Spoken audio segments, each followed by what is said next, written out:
Okay, so this is a exercise wheel that I created in Google Site, and using the wheels of names, another website, and then I just put them together. So let's try.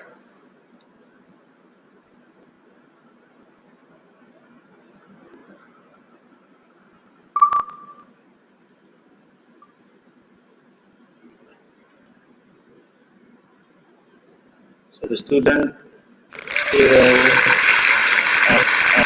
exercise uh, 15 times that matches the teacher that the wheel landed on.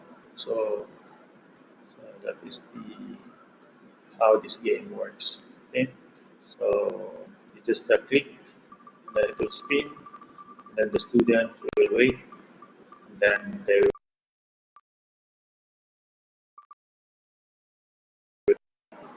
All right.